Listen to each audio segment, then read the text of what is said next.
अभी सुबह के 8:30 बज रहे हैं। चेकआउट कर दिया हूँ होटल से। आज मैं जा रहा हूँ सारनाथ और एक आध और जगह भी जाऊँगा। देखिए ये है वाराणसी की गलियाँ। यहाँ पे भी होटल्स है, जैसे ये देखिए, ये एक होटल है। जो भी होटल होती हैं सब गलियों में ही होती हैं। और ये जो नया वाला जो गेट हो गया है ना, इसके बाद से सब ये नए वाले गेट से ही एंटर करते हैं।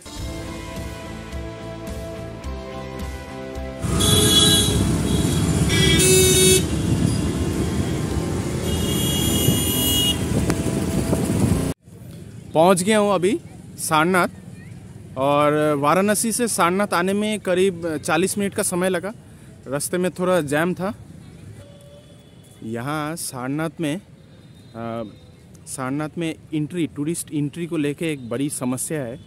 समस्या ये है कि यहाँ पे कोई कैश काउंटर नहीं है कि जहाँ पे आप कैश दो और एंट्री टिकट ले लो। ये बंदोबस्त नहीं है। यहाँ पे सिर्फ डिजिटल पेमेंट चलता है, और डिजिटल पेमेंट मतलब वो कार्ड पेमेंट भी नहीं।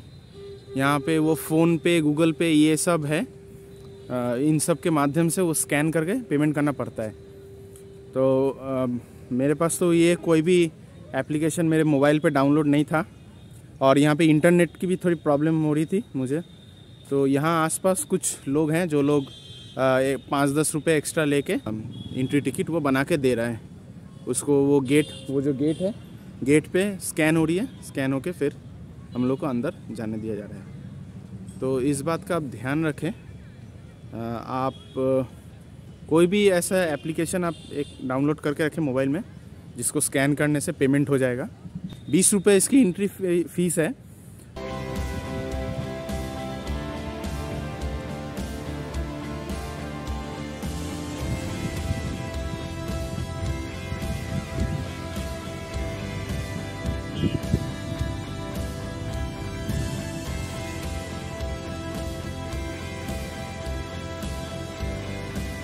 ये देखिए यहाँ पे पूरा मैप दिया हुआ है।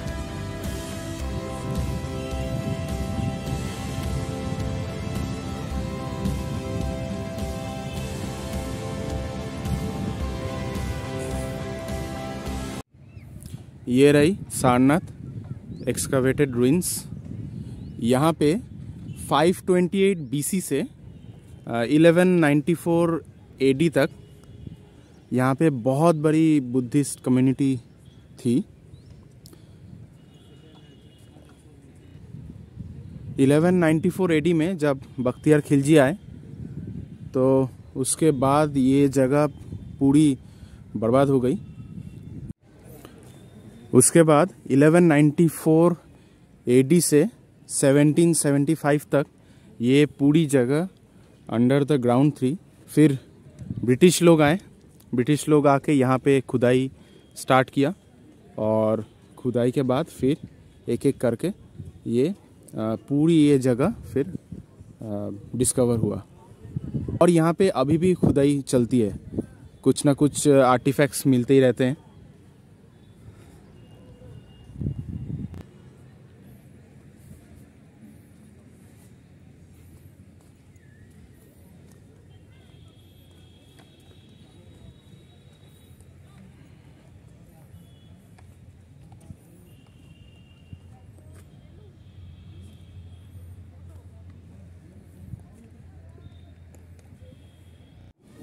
और इसके जो अशोक चक्र है वह इसी के ऊपर स्थापित था। ओके।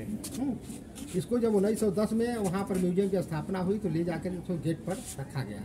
और इसमें 3 प्रकार का अभिलेख है। पहला है सम्राट अशोक का, जिसमें उसने जो है सीधे जब भगवान बुद्ध यहाँ आए थे तो यहाँ पर लोगों को यूनिफाइड किए थे, संघ बनाए थे। तो वही उसी का लोग जो है फॉलो कर रहे थे। बोला कि अगर मान लीजिए जो भी भगवान बुद्ध के उपदेश के प्रीचिंग के खिलाफ जाएगा, उसको सफ़ेद कपड़े पहनाकर संघ से बाहर कर दिया जाएगा।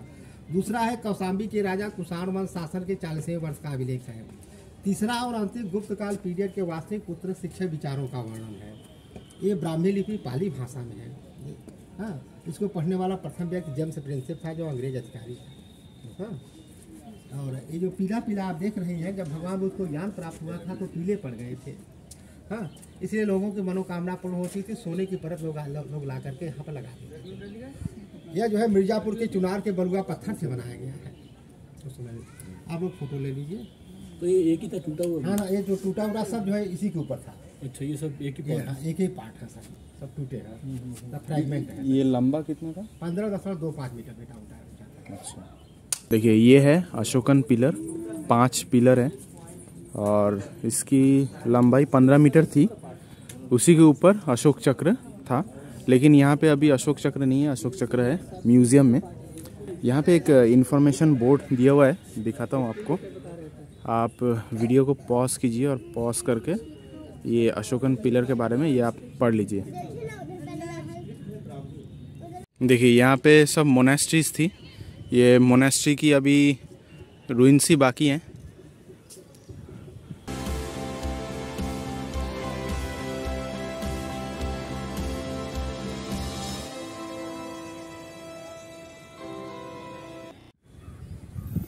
गौतम बुद्ध को ज्ञान की प्राप्ति बोधगया में हुई थी और उसके बाद वो सारनाथ चले आए और सारनाथ में आके उन्होंने अपना उपदेश दिया।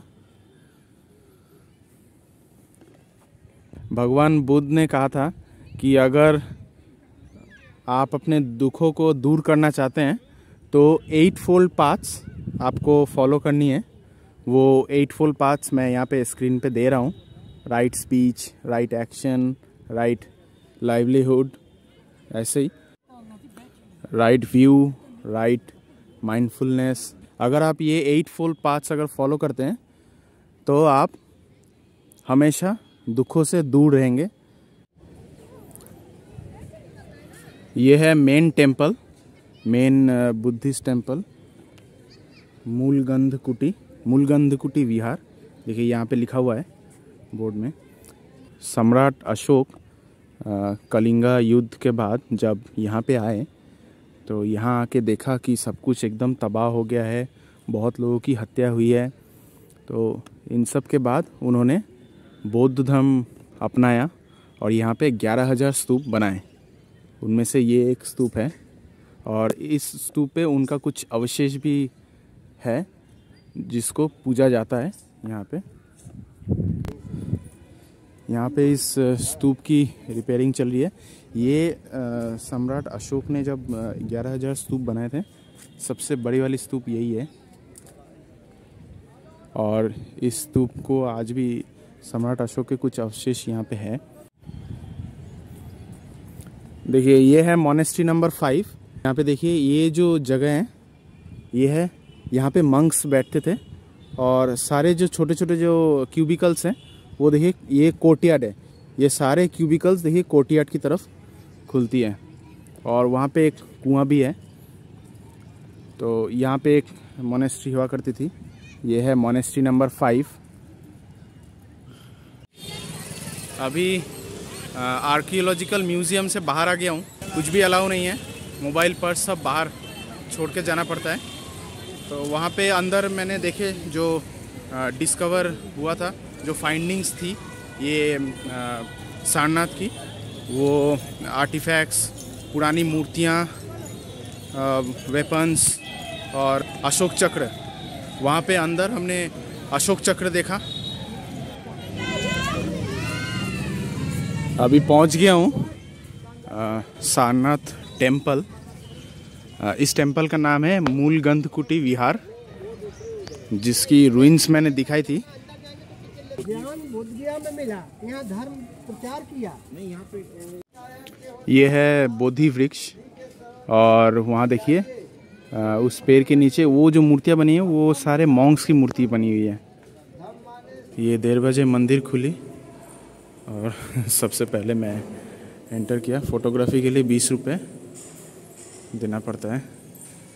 ये रही भगवान बुद्ध की मूर्ति।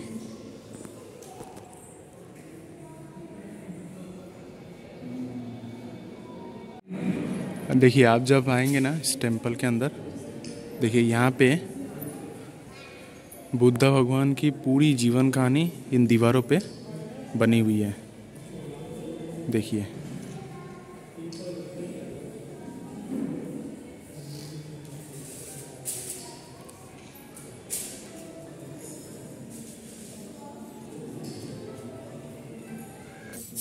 ये हम लोग अभी एक हैंडलूम सेंटर में आए हैं। यहाँ पे देखिए ये सारी मैन्युफैक्चरिंग,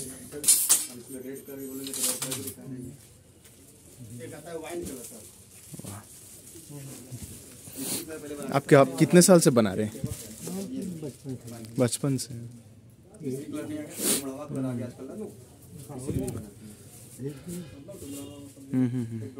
अच्छा, एक साड़ी को बनने में कितना दिन लगता है, मतलब कितना?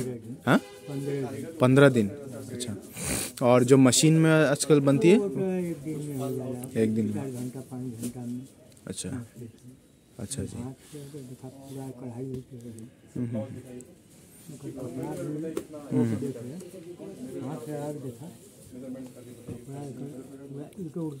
बहुत बढ़िया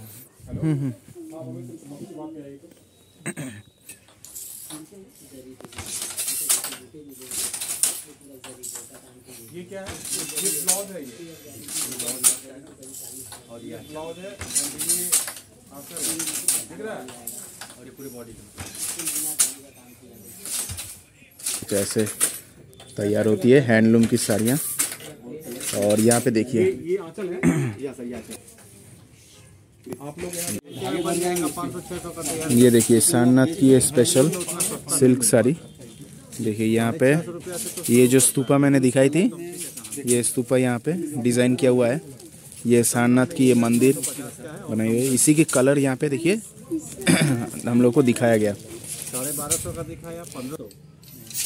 अच्छा, सारनाथ वाला ये और एक है। अच्छा जी।